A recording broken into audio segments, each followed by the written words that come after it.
Hey, Shalom, brother Arak, coming to you with another video. Want to give all praises, honor, and glory to Yahweh, Bahashem, Yahweh Shai, Bahashem, Rakakwadash. Double honors to the apostles, bishops, elders, great millstone. Shalom to all you Akim, you Aqua, those are the hopeful elect that are seeking for salvation. The Lord's got these people in the trick bag. Now, for those that may not know what trick bag means, it says, this is the Urban Dictionary, by the way. It says a situation which can lead to a disastrous outcome, normally initiated by someone who dislikes you.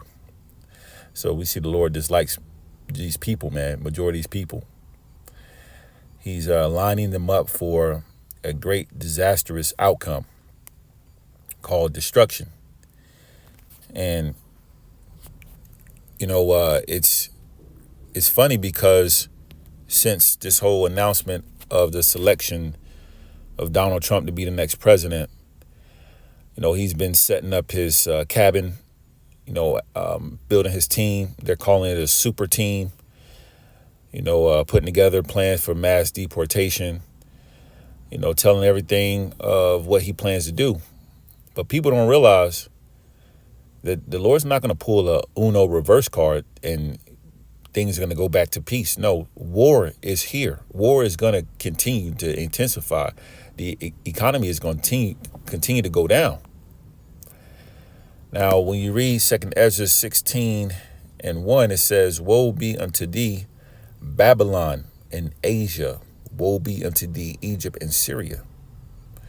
Verse 2 says, "Gird up yourselves with cloths of sack and hair, bewail your children and be sorry, for your destruction is at hand." That's not going to change. Destruction is at hand, is here. Right?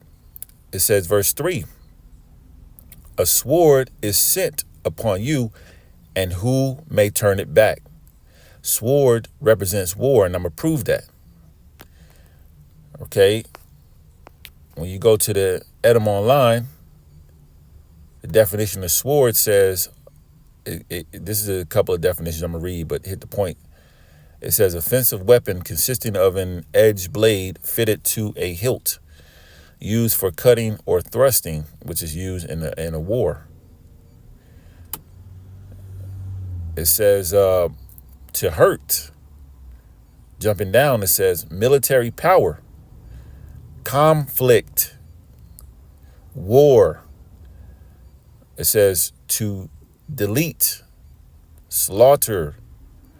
That is what a sword is described as. When we read scriptures like 2nd Ezra, the 16th chapter, verse 3, when it says, "A sword is sent upon you, and who may turn it back?"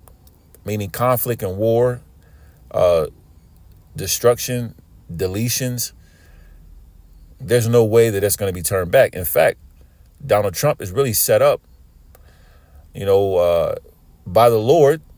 The Lord has set up Donald Trump, and if it comes to pass where, January 1st comes and he's put in office, things are going to get way more strict. It's going to be more draconian-like, harsher penalties for petty crimes. Okay? So it says, verse 4, "A fire is sent among you, and who may quench it? Plagues," verse 5, "plagues are sent unto you, and what is he that may drive them away?" So these plagues, the plagues consist of famine, tribulation, death, destruction, war, which the term sword is constantly used to describe plagues. And we're seeing that we're in these times. So with World War III, taking place, these leaders are talking about peace, not being a part of the terrorist list, and, having peace talks between Putin and the leader of Ukraine to stop that war that's going on over there. I mean, this is all talk. But we know what prophecy says. Prophecy says that the Lord is not going to turn back the sword.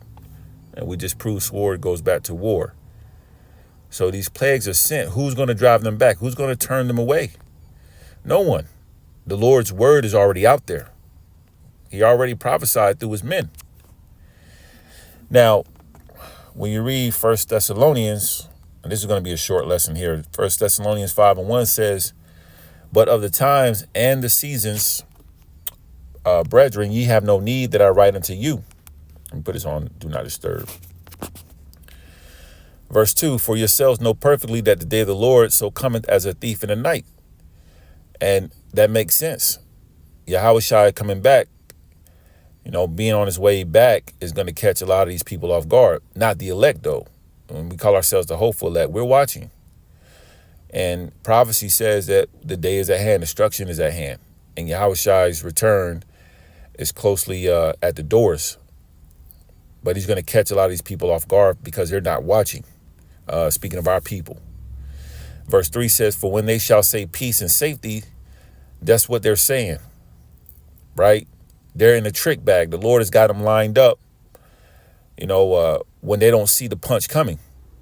So they think things are actually going to go back to some type of normalcy where, when Trump was in office before, 2020 kicked in with the C-19, people were living good. Taxes were much more beneficial for the middle class and small businesses. It was less, it still was BS going on. It's still America. Wickedness is still being pumped out. But some of his policies actually benefited a lot of these people. Then you had the PPP loans come through. People were getting PPP loans, right? Just living their best lives. And so they think it's going to go back to a similar time. Okay, so they're thinking peace and safety to this place. But reading on 1 Thessalonians 5:3, then sudden destruction cometh upon them as fell upon a woman with child, and they shall not escape. So that's when, so we're in the perfect time where, the Lord can just bring all of a sudden a constant change to things in this society. Ramp up more spirits created for vengeance, harsher plagues and judgments. And it makes sense. It definitely does.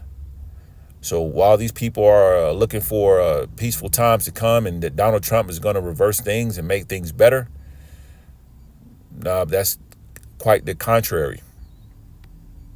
All right. It's like a woman is about to bring forth a child. She can't reverse her pregnancy and the child not come out so she can avoid the pain. No, the child will be born. And there's a due date lined up for these things, man.